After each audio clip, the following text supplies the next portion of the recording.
Hi everyone, welcome to the Highlights from Ukraine podcast, your daily audio summary of the latest news reported in the Ukrainian media. We have an important announcement. There will be no regular episodes from 22nd of September until 10th of October. But during this short break, we will release our long talk episode about life in the occupied areas of Ukraine, so look out for that. Our Patreon supporters will be the first one to receive access to this episode, so if you want to be among them, follow the link in the description to this episode. This way you will also support the project. My name is Artem, and here is the news. For 574 days, Ukraine defends itself against the Russian invasion. Russia conducted a large-scale missile attack against Ukrainian cities overnight, reports Ukrainska Pravda. At least 6 explosions were heard in Kharkiv, as well as in Kyiv, Cherkasy, Khmelnytsky, Rivne and Lviv regions further to the west. In Cherkasy, remnants of the missile fell on a social infrastructure facility in the center of the city. At least 5 people were injured and 1 person was buried under the rubble.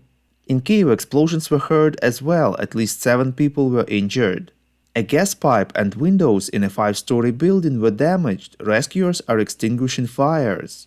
Later, a new group of missiles was reported. At the moment, they are on their way.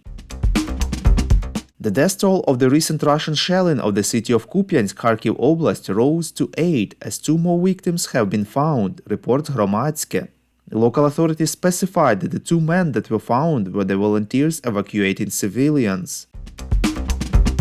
President of Ukraine Volodymyr Zelenskyy gave a speech at the UN Security Council meeting in New York yesterday, reports European Pravda. He listed 2 conditions that must be met for a complete cessation of hostilities in Ukraine. The first is the complete withdrawal of all Russian forces and mercenaries from the sovereign territory of Ukraine within the borders of 1991, including the Black Sea Fleet of Russia.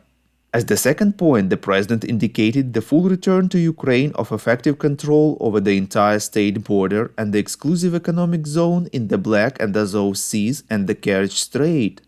In his speech at the UN Security Council, Zelenskyy also presented proposals for reforming the organization.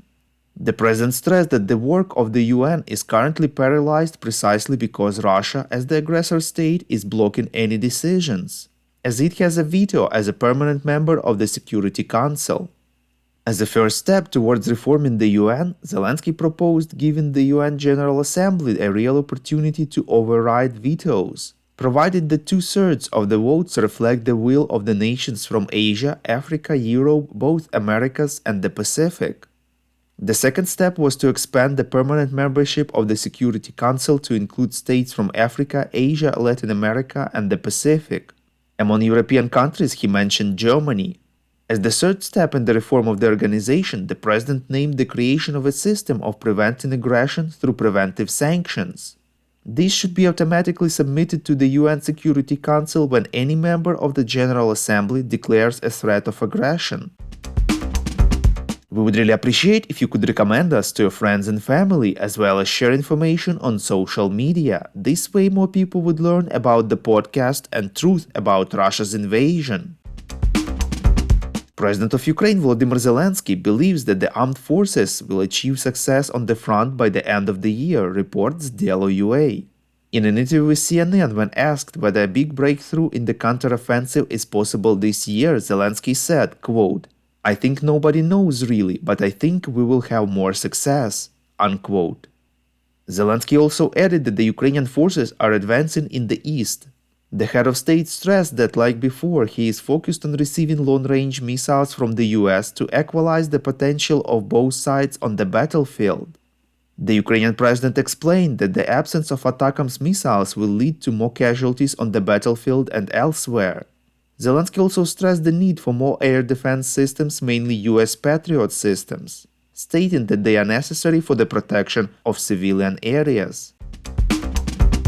The new US military aid package to Ukraine worth $325 million is not expected to contain the ATACMS long-range missiles that Kyiv has been asking for in recent months to hit Russian targets in the deep rear, reports Militarny. According to Reuters sources among American officials, the aid package will contain the second tranche of cluster munitions and additional weapons for Ukrainian air defense, in particular the Avenger air defense system. The US will also provide Ukraine with TOW and AT-4 anti-tank weapons, projectiles for HIMARS multiple launch rocket systems, and Javelin anti-tank systems. Thank you for listening to the highlights from Ukraine. We are a commercial initiative of just two people and we need your help to grow. Share information about the podcast, rate us in the app, subscribe to our Patreon. With your support, we are getting better. We call on you to demand from governments of your countries to impose the toughest sanctions possible on Russia and its citizens to stop their invasion of Ukraine.